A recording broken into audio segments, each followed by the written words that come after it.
चित्रकार और वरदान। आज से तुम मेरी बात मानोगे, मैं जो कहूंगा वो करोगे और अपनी बेटी की शादी मुझसे करा दोगे। आज से मैं तुम्हारी बात मानूंगा और अपनी बेटी की शादी तुमसे करा दूंगा।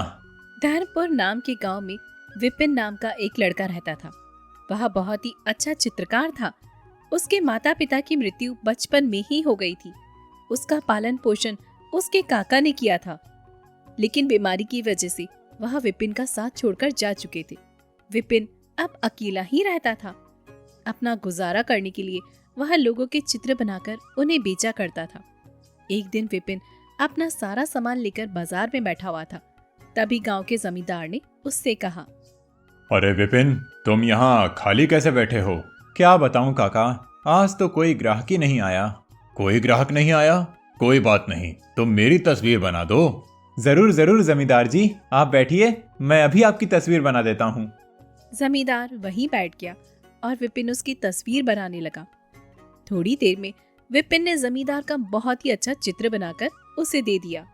अरे वाह, तुम्हारे अंदर तो कला कूट कूट कर भरी हुई है। बताओ कितने पैसे हुए? 50 रुपए हुए। अच्छा ठीक है, ये लो मेरी तरफ से 100 रुपए। जमींदार ने विपिन को 100 रुपए दिए और वहां से चले गए। विपिन ने उसके बाद कुछ और लोगों के भी चित्र बनाए और शाम होने तक घर आ गया। घर आकर विपिन अपने दिन भर के पैसे गिन रहा था और पैसे गिनते हुए उसे ख्याल आया, मैं ठीक ठाक पैसे कमा लेता हूँ और मेरे पास कोई ज्यादा खर्चा भी नहीं है। सोचता हूँ कि मुझे अब घूमने निकलना चाहिए। वैसे भी कई सालों से बस इसी गांव में रह रहा हूँ। घूमने जाने का विचार करके विपिन ने अपने पैसे गिनकर रख दिए और अपना सामान बांध लिया। अगली सुबह वह सामान लेकर घूमने के लिए निकल ही रहा था कि उसे जमींदार साहब रास्ते में मिल गए। जमींदार ने उसे टोकते हुए कहा, अरे विपिन, कहाँ जा रहे हो इतनी जल्दी में? कहीं नहीं काका, सोच रहा हूँ घूमने निकल जाऊं। कुछ दिन बाहर घूमूंगा और वहीं चित्र बनाऊंगा। अच्छा अच्छा, ये विचार तो तुम्हारा बहुत बढ़िया है। कहाँ घूमने जा रहे हो वैसे? अभी तो पता नहीं, गांव की सीमा पार करने पर जिस तरफ पैर मुड़ेंगे वहीं मुड़ जाऊंगा। अच्छा ठीक है, जाओ और अपना ध्यान रखना। जमींदार से विदा लेकर विपिन गांव के बाहर निकल गया और चलते चलते सीमा पर आ गया। गांव की सीमा से रास्ता दो तरफ जाता था और तीसरी तरफ जंगल था। इन दोनों गांव में जाने से अच्छा है मैं ये देख लूं कि उस जंगल के पार क्या है। जंगल खत्म होने पर कौन सा गांव या नगर आएगा। ऐसा सोचकर विपिन जंगल में चला गया। जंगल बहुत घना और बड़ा था। काफी देर तक चलने के बाद सुबह से शाम हो गई और सूरज भी ढल गया, लेकिन जंगल खत्म नहीं हो रहा था। अरे ये जंगल कितना बड़ा है, अब तो पीछे लौटने का भी कोई फायदा नहीं। भूख भी लगने लगी है, लगता है रात जंगल में ही बितानी होगी। विपिन एक पेड़ के ऊपर चढ़कर बैठ गया और अपने साथ लाया हुआ खाना खोलकर खाने लगा। तभी उसे कुछ आवाज सुनाई दी और उसने देखा कि एक नेवला किसी सांप का पीछा कर रहा है। सांप लगभग घायल हो चुका था। अरे ये नेवला तो इस सांप को मार ही डालेगा, मुझे कुछ करना होगा। विपिन ने अपने सामान में से चाकू बाहर निकाला और निशाना बनाकर नेवले की तरफ कर दिया। चाकू लगने से नेवला वहीं मर गया और सांप के प्राण बच गए। सांप वहीं पेड़ के नीचे आकर रुक गया और अपने असली रूप में आ गया। हे भगवान, ये क्या? ये सांप इंसान कैसे बन गया? मैं इच्छाधारी नाग हूँ। तुम्हारा बहुत बहुत धन्यवाद। तुमने आज मेरे प्राण बचाए हैं। तुमने मेरी मदद की है। ये तो मेरा फर्ज था। मैं तुमसे बहुत खुश हूँ और तुम्हें कुछ देना चाहता हूँ। मुझे कुछ देना चाहते हो? हाँ, मांगो, क्या मांगते हो? मैं क्या मांगूंगा? पैसों की कमी तो नहीं है मेरे पास। मैं एक चित्रकार हूँ, मैं क्या ही मांग सकता हूँ। अच्छा, तुम चित्रकार हो, ठीक है। तो मैं तुम्हें वरदान देता हूँ कि अगर तुम चाहो कोई तुम्हारे वश में हो जाए तो तुम उसका चित्र बना देना। चित्र बनाते ही वो तुम्हारे वश में हो जाएगा। अरे ये कैसा वरदान है? इस तरह तो मेरा हर ग्राहक मेरे वश में हो जाएगा। नहीं नहीं, सिर्फ वही जिसे तुम चाहो। तुम इच्छा करो कि वो तुम्हारे वश में हो जाए, तब तुम उसका चित्र बनाओ, तभी वो तुम्हारे वश में होगा। अच्छा ठीक है, समझ गया। तुम्हारा बहुत बहुत शुक्रिया। अब मैं चलता हूँ। लेकिन अपने वरदान के बारे में किसी को मत बताना। ठीक है। सांप वहां से चला गया और विपिन उसी पेड़ पर सो गया। सुबह होने के बाद वह उठा और जंगल पार करने के लिए निकल पड़ा। जंगल पार होने के बाद सुखीपुर नाम के एक गांव में वह पहुंचा। उस गांव के लोग बहुत ही अच्छे थे, लेकिन साहूकार के आतंक से परेशान रहते थे। विपिन को भूख लग रही थी। वह एक हलवाई की दुकान पर जा पहुंचा। अरे भैया, खाने के लिए कुछ मिलेगा क्या? अरे दुकान ही हमने खिलाने के लिए खोली है, बताओ क्या खाओगे? गर्मा गर्म समोसे और जलेबी खाओगे क्या? हाँ हाँ जरूर, लाइए। हलवाई ने विपिन को गरम गरम समोसे दिए और जलेबी दी। विपिन ने बहुत ही स्वाद लेकर खाया और फिर पैसे निकालकर उसे दे दिए। बहुत आनंद आया। अच्छा, अब मैं चलता हूँ। विपिन वहां से जाने लगा कि तभी वहां पर साहूकार अपने कुछ आदमियों को लेकर आ गया और हलवाई को धमकाते हुए कहने लगा, अरे ओ हलवाई, आखिर कितने दिन और मुझसे नजरें चुराओगे? लाओ, अब मेरे पैसे लौटा भी दो जो कर्जा लिया था। हाँ हाँ मालिक, मैं आपके पैसे लौटा दूंगा। मैं यहाँ से कहीं नहीं भाग रहा हूँ, आप चिंता मत कीजिए, बस कुछ दिन का और वक्त दे दीजिए। ठीक है, मैं तुम्हें अपनी बेटी की शादी होने तक का समय देता हूँ। उसकी शादी के बाद तुमसे वसूली करने आऊंगा और अगर पैसे ना मिले तो फिर तुम इस दुकान को खाली कर देना। ये तो बहुत कम दिन है, आपकी बेटी की शादी तो 4 दिन बाद ही है। मैं तो 2 दिन देने का विचार कर रहा था, लेकिन मैं अभी बहुत व्यस्त हूँ, इसीलिए तुम्हें 4 दिन दे रहा हूँ। ध्यान रखना, मैं 4 दिन बाद आऊंगा। साहूकार उस हलवाई को धमकाकर चला गया। विपिन के मन में साहूकार के बारे में जानने की इच्छा हुई। अरे काका, ये कौन थे? ये इस गांव का साहूकार है। मजबूरी में लोग उससे उधार लेते हैं और फिर ये उसके बाद मनचाहा ब्याज लगाकर लोगों को लूटता रहता है। ये तो बहुत गलत बात है। लोग इसका विरोध नहीं करते क्या? लोग विरोध करें भी तो क्या, ये इतना ताकतवर है कि इसके सामने किसी का मुंह ही नहीं खुलता। अच्छा ठीक है, अब मैं चलता हूँ। विपिन वहां के बाजार में घूमने लगा और घूमते हुए वहां किसी से टकरा गया, जिससे उसकी चित्रकारी का सामान नीचे गिर गया। अरे माफ करना, मैंने तुम्हें देखा नहीं, तुम्हारे तो सारे रंग फैल गए। कोई बात नहीं, मैं नए रंग ले लूंगा। तुम इन रंगों का क्या करते हो? मैं चित्रकार हूँ और लोगों की तस्वीरें बनाता हूँ। अरे रे, तब तो मैंने तुम्हारा बहुत नुकसान कर दिया। आओ दोस्त मेरे साथ, मैं तुम्हें रंग दिला देता हूँ। अरे नहीं नहीं दोस्त, इसकी कोई जरूरत नहीं है। दोस्त भी कहते हो और दोस्त की बात भी टालते हो। अब तो मेरे साथ चलना ही होगा। ठीक है, चलो। विपिन माधव के साथ रंगों की दुकान पर आ गया और माधव ने विपिन को रंग दिला दिए। मेरा नाम माधव है, तुम इस गांव के नहीं लगते। कहाँ से आए हो और नाम क्या है तुम्हारा? मैं धर्मपुर से आया हूँ और घूमने निकला हूँ। तुम क्या करते हो? मैं किसान हूँ, खेती करता हूँ। जल्दी ही मेरी शादी होने वाली है, तुम मेहमान हो समझे।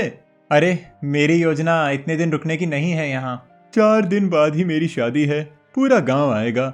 आखिर साहूकार की बेटी से शादी हो रही है मेरी। लेकिन तुम खुश नजर नहीं आ रहे, कोई बात है क्या?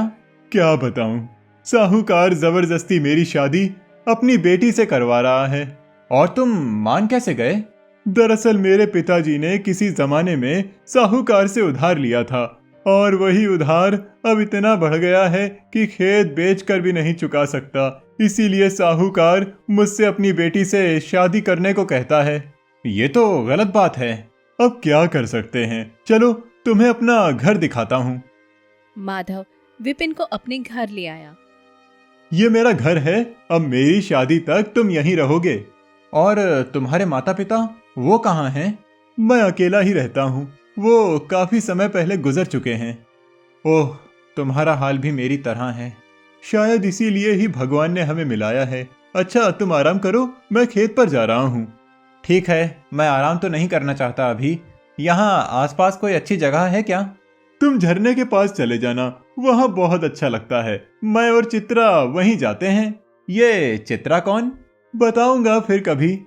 माधव वहां से चला गया और विपिन अपना चित्रकारी का सामान उठाकर झरने के पास आ गया। उसने वहां देखा तो सच में बहुत ही सुंदर दृश्य था। अरे वाह, कितना सुंदर नजारा है, यहीं की तस्वीर बनाता हूँ। विपिन अपना सामान निकालकर चित्रकारी करने लगा। वह लगभग आधी तस्वीर बना ही चुका था कि तभी पीछे से किसी ने कहा, अरे वाह, कितनी सुंदर तस्वीर है, तुम चित्रकार हो? नहीं, डाकू हूँ, और ये लाल रंग खून है।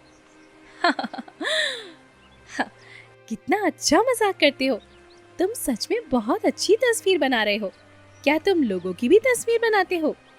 हाँ, बना देता हूँ। तो फिर मेरी भी तस्वीर बनाओ। ठीक है, आगे आकर बैठो। विपिन ने रानी का सामने बैठाया और उसकी तस्वीर बनाने लगा। वह रानी की मुस्कुराहट में खोता जा रहा था और जब तक उसने तस्वीर बनाई तब तक वह रानी को मन ही मन पसंद कर चुका था। तस्वीर बनाने के बाद उसने रानी को तस्वीर दिखाई। अरे वाह, ये कितनी खूबसूरत तस्वीर है। तुम भी कितनी खूबसूरत हो ना। क्या तुम रोज आते हो यहाँ? हाँ, रोज आता हूँ। ठीक है, तो मैं भी रोज तस्वीर बनवाने आऊंगी। ठीक है, लेकिन तुम्हारा नाम क्या है? मेरा नाम विपिन है। मेरा नाम रानी है, यही पास में रहती हूँ। ठीक है, मैं इंतजार करूंगा। रानी वहां से चली गई और विपिन भी माधव के घर लौट आया। उसके हाथ में झरने की तस्वीर देखकर माधव बोला, अरे वाह दोस्त, कमाल की तस्वीर बनाई है। तुम्हारे ये रंग तो जादुई हैं। इस तस्वीर को तो मैं अपने घर की दीवार पर सजाऊंगा। अच्छा, तो फिर आओ चलो, एक तस्वीर तुम्हारी भी बना देता हूँ। अरे नहीं, अभी नहीं, आज तो मैं बहुत थक गया हूँ, कल बना देना। विपिन और माधव खाना खाकर सोने चले जाते हैं और अगले दिन विपिन झरने के जब पास जाने के लिए तैयार होता है, उसी वक्त माधव आकर कहता है, दोस्त, मेरी भी तस्वीर बना दो ना। क्या अभी? क्यों, क्या हुआ? तुम व्यस्त हो क्या? नहीं नहीं, दोस्त के लिए व्यस्त नहीं हो सकता। अभी बना देता हूँ तुम्हारा चित्र।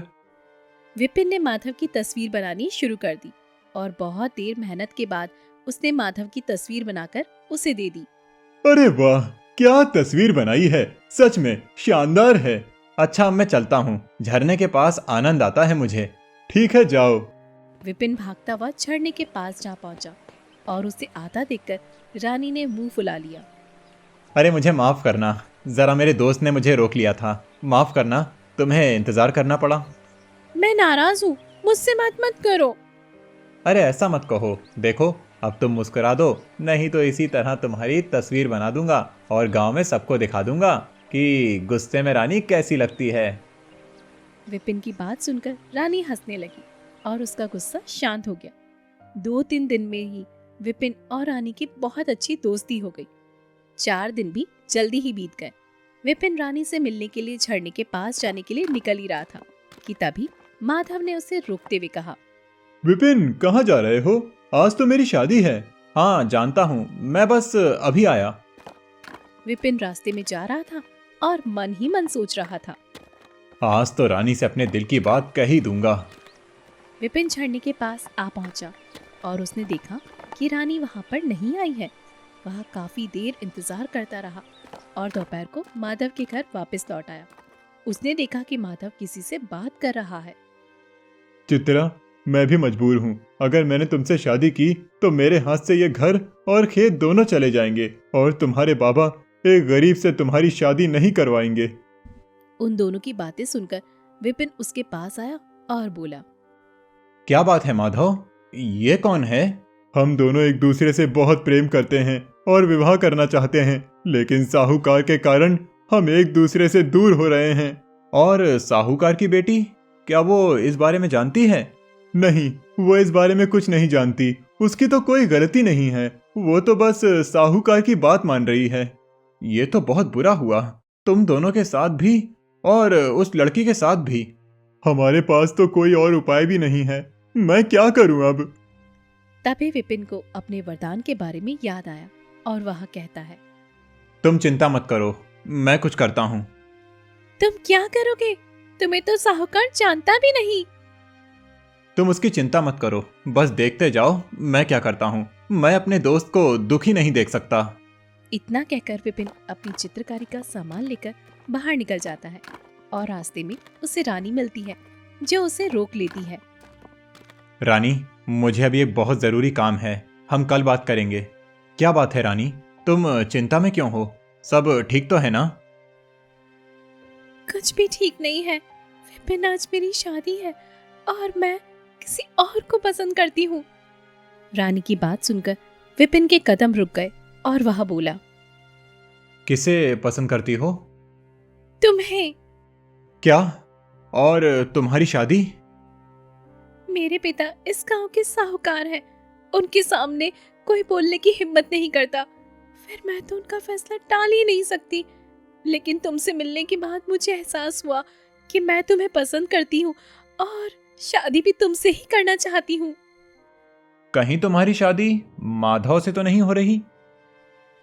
हाँ, माधव से ही हो रही है, लेकिन मैं तुमसे शादी करना चाहती हूँ। तुम चिंता मत करो, मेरे पास एक उपाय है। तुम बस अपने पिताजी को मेरे पास उनकी तस्वीर बनवाने के लिए ले आओ। तस्वीर बनाने के लिए? लेकिन क्यों? उससे क्या होगा? अरे तुम ज्यादा सोचो मत, जितना कहा है उतना करो और मुझ पर भरोसा रखो। ठीक है। रानी अपने घर लौट जाती है और विपिन साहूकार के घर के सामने ही एक पेड़ के नीचे अपनी दुकान सजाकर बैठता है। रानी अपने कमरे में आकर बैठती है और रूठ जाती है। अरे रानी बिटिया, क्या बात है? आज तो तुम्हारी शादी है और तुम ऐसे मुंह फुलाकर बैठी हो। क्या हमसे गुस्सा हो या फिर शादी का लहंगा पसंद नहीं आया? पिताजी, आप इतनी जल्दी मुझे यहाँ से विदा कर रहे हैं? मैं आपको बहुत याद करूंगी। बिटिया, याद तो मुझे भी आएगी, लेकिन लड़कियों को तो विदा होना ही होता है। एक ना एक दिन शादी तो करनी ही होती है। पिताजी, शादी तो मैं कर लूंगी, लेकिन आपको भी मेरी एक बात माननी होगी। कौन सी बात? बाहर एक बहुत अच्छा चित्रकार बैठा है। आप उससे एक अपनी तस्वीर बनवाकर मुझे दे दीजिए पिताजी। मैं अपने ससुराल में उसे अपने साथ लेकर जाऊंगी। अच्छा, बस इतनी सी बात? हम तस्वीर बनवाकर भिजवा देंगे। नहीं पिताजी, मुझे अभी ही तस्वीर चाहिए। आप अभी जाइए उसके पास, नहीं तो मैं कभी यहाँ नहीं आऊंगी शादी के बाद। अरे अरे, ठीक है, मैं जाता हूँ। साहूकार तस्वीर बनवाने के लिए विपिन के पास आ गया और बोला, अरे, क्या तुम ही चित्रकार हो? तस्वीरें बनाते हो? हाँ जी मालिक, बताइए क्या सेवा करूं आपकी? मेरी एक बहुत अच्छी सी तस्वीर बना दो और जल्दी। ठीक है मालिक, बैठ जाइए। विपिन मन में विचार करता है कि उसे साहूकार को वश में करना है और तस्वीर बनाने का काम शुरू कर देता है। जैसे ही तस्वीर बनकर तैयार होती है, वह साहूकार को दिखाता है और साहूकार कहता है, अरे वाह, मेरी इतनी सुंदर तस्वीर तो आज तक किसी ने नहीं बनाई। तुम सच में कमाल के हो। अब मैं चलता हूँ। साहूकार वहां से जाने लगता है और तभी विपिन सोचता है, ये वश में हुआ है या नहीं, मुझे पता करना होगा। साहूकार थोड़ी दूर पहुंचता है कि विपिन उसे आवाज देकर रोकता है। रुको, यहाँ आओ। साहूकार विपिन के पास लौट आता है और उसके सामने आकर खड़ा हो जाता है। आज से तुम मेरी बात मानोगे, मैं जो कहूंगा वो करोगे और अपनी बेटी की शादी मुझसे करा दोगे। आज से मैं तुम्हारी बात मानूंगा और अपनी बेटी की शादी तुमसे करा दूंगा। ये सुनकर विपिन बहुत खुश होता है और वह साहूकार से बोलता है, चलो अपने घर ले चलो और अपने मुनीम को बुलाओ। घर चलो और मुनीम को बुलाओ, घर चलो और मुनीम को बुलाओ, घर चलो और मुनीम को बुलाओ। साहूकार यही बड़बड़ाता हुआ घर में आ जाता है और उसके साथ विपिन को आता देख रानी ने कहा, क्या हुआ पिताजी, क्या बड़बड़ा रहे हैं आप? तुम शादी के लिए तैयार हो जाओ, अब हमारी शादी होगी।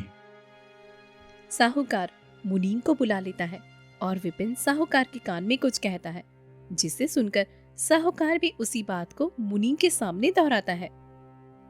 मुनीम जी, मेरे पास जितने भी लोगों की जब्ती हुई जमीन है और जितने भी लोगों की उधारी है, मेरी बेटी की शादी की खुशी में उनकी जमीन उन्हें लौटा दो और उधारी सबकी माफ कर दो और मेरी बेटी की शादी विपिन से होगी, माधव से नहीं। ये सब आप क्या कह रहे हैं साहूकार जी? ऐसे तो आप लुट जाएंगे। और ये विपिन कौन है?